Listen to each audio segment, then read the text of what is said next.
नमस्कार मित्रांनो, स्कॉप 2025-26 सिरीजचा आणखी एक महत्त्वाचा व्हिडिओ आता आपण बघणार आहोत.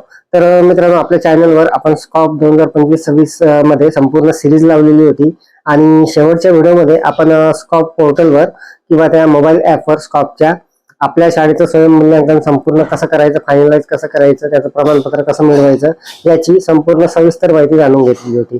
तर मित्रांनो, आपला आता पूर्ण फायनल सबमिशन वगैरे झालेलं आहे. स्कॉपची संपूर्ण माहिती आपण भरलेली आहे. आता आपल्याला आपल्या शाळा स्तरावर ठेवण्यासाठी आपल्याला एक मूल्यमापन तक्ता तयार करायचा आहे. शाळा स्तर मूल्यमापन गुणदान तक्ता. तर तो कसा तयार करायचा याची संपूर्ण सविस्तर माहिती सविस्तरपणे मी आपल्याला सांगणार आहे. तर नमस्कार, मी राज मेश्राम, मराठीशाळा.com या युट्यूब चॅनलवर पुन्हा एकदा आपलं सहर्ष स्वागत आहे. मित्रांनो, स्कॉप 2025-26 सिरीजचा आणखी एक महत्त्वाचा व्हिडिओ होणार आहे.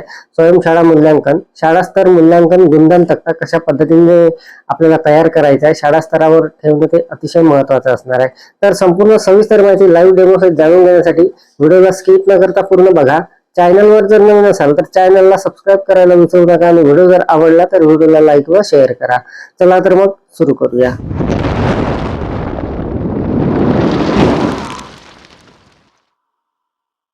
मित्रांनो बघा, मूल्यमापन तक्ता आपण जाणून घेण्या अगोदर आपण त्या जे ऍप असणार आहे स्कॉपचं त्यावर जाणार आहोत. आपलं जे फायनल सबमिशन झालेलं आहे ते कशा पद्धतीने आपल्याला दिसणार आहे ते आपण जाणून घेणार आहोत.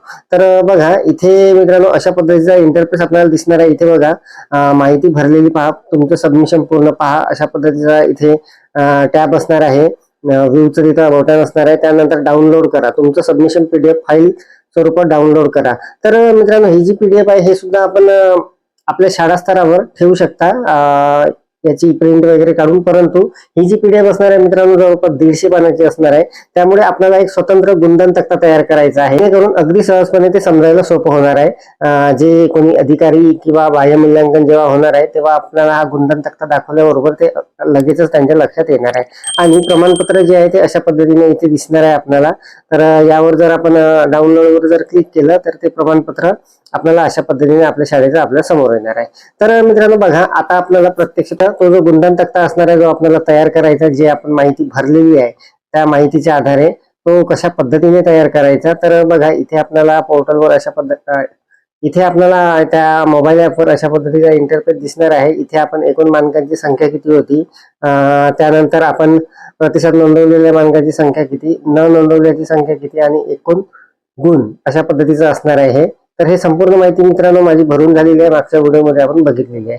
तर आता आपल्याला गुणदान तक्ता कशा पद्धतीने मी तयार केलेला आहे, आपण कशा पद्धतीने तयार कराल ते मी आपल्याला आता दाखवणार. तर मित्रांनो बघा, शाळा गुणवत्ता आणि अधिस्वीकृती आराखडा स्कॉप 2025-26 अशा पद्धतीचं याचं टायटल असणार आहे. शाळा स्तर मूल्यमापन गुणदान प्रपत्र, जिल्हा परिषद उच्च प्राथमिक शाळा पावी मोरांडा, केंद्र तळोदी, पंचायत समिती चामोर्शी, जिल्हा गडचिरोली अशा पद्धतीचं हे बनवून घेतलेलं आहे आपण. आणि मित्रांनो इथे बघा, संपूर्ण गुणदान आपण केलेलं आहे. जसं हे क्षेत्रानुसार आहे. मागच्या वर्षीपासून मित्रांनो या स्कॉपची माहिती आपण शाळा स्तराची भरत आहोत आणि कोणकोणते क्षेत्र आहे ते सर्व आपण जाणून घेतलेले होते. तर बघा, एकूण 5 क्षेत्रामध्ये हे संपूर्ण 128 मानकांची माहिती आपण आपल्या शाळेची भरणार आहोत.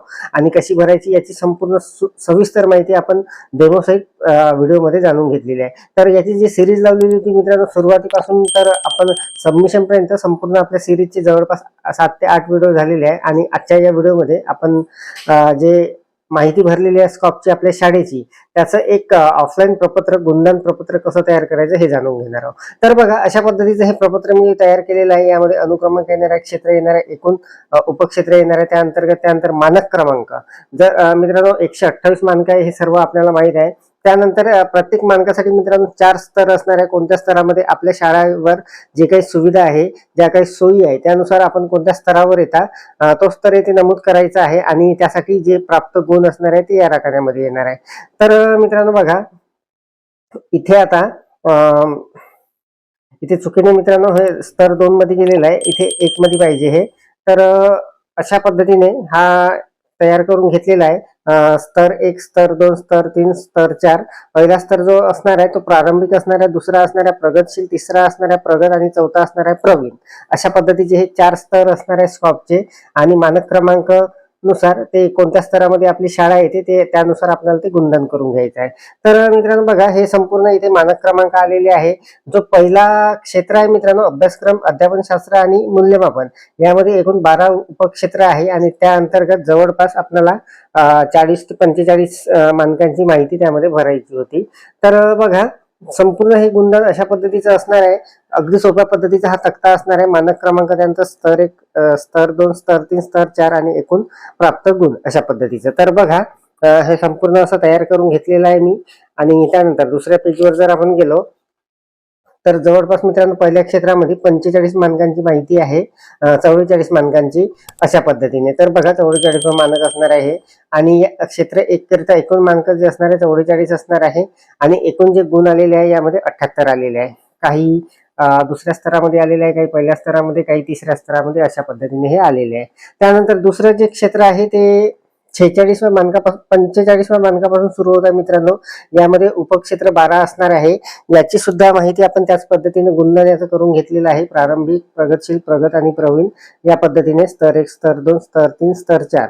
तर अशा पद्धतीने याचं गुणधन असणार आहे. 45व्या मानकापासून हे जे क्षेत्र 2 आहे हे सुरू होत आहे पायाभूत सुविधेचं आणि हे मित्रांनो जवळपास 74व्या मानकापर्यंत असणार. तर मित्रांनो बघा, यामध्ये एकूण 30 मानके असणार आहे आणि याचे एकूण गुण झालेले आहे 49.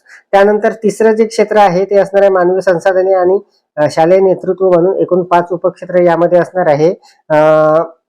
75व्या मानकापासून हे सुरू झालेलं आहे आणि 86व्या मानकापर्यंत हे असणार आहे. तर यामध्ये एकूण 12 मानके असणार आहे आणि बघा, अशा पद्धतीचं गुणधन इथे केलेलं आहे. यासाठी माझ्या शाळेला 23 गुण प्राप्त झालेले आहे. त्यानंतर चौथं जे क्षेत्र आहे ते असणार आहे समावेशित पद्धती आणि लिंग संभाव म्हणून एकूण 11 उपक्षेत्र यामध्ये होते, 87व्या मानकापासून तर 100व्या मानकापर्यंत. तर बघा, याचं सुद्धा गुणधन अशा पद्धतीने केलेलं आहे आणि या क्षेत्रामध्ये आमच्या शाळेला 23 गुण प्राप्त झाले. तर मित्रांनो बघा, समोरचं जे क्षेत्र आहे ते असणार आहे व्यवस्थापन, संनियंत्रण आणि प्रशासन. यामध्ये एकूण 12 उपक्षेत्र आहे आणि यामध्ये 101 ते जवळपास 117 पर्यंत एकूण 17 मानकांची माहिती यामध्ये होती आणि यासाठी सुद्धा अशा पद्धतीचं गुणधन मी करून घेतलेलं आहे. यामध्ये आमच्या शाळेला 33 गुण प्राप्त झालेले आहे. आणि शेवटचे जे क्षेत्र आहे 6वं ते असणार आहे लाभार्थीचे समाधान म्हणून. यामध्ये एकूण उपक्षेत्र जे आहे ते 7 आहे. 118 मानकापासून ते 128व्या मानकापर्यंत इथे मानक आलेले आहे या क्षेत्रामध्ये आणि याचं सुद्धा गुणधन अशा पद्धतीने केलेलं आहे. यामध्ये आमच्या शाळेला सोयी सुविधेनुसार 25 जे गुण आहे ते प्राप्त झालेले आहे. तर मित्रांनो बघा, यामध्ये संपूर्ण जे काही गुणधन होतं ते आपण अशा पद्धतीने करून घेतलेलं आहे. काही जे मानक होते ते शाळेच्या प्रकारानुसार लागू नव्हते, तर ते सुद्धा आपण इथे त्याला 0 मार्किंग केलेली आहे. जसं 92 जे आहे मानक हे लागू नाही आहे, तर याला 0 मार्किंग करून घेतलेली आहे.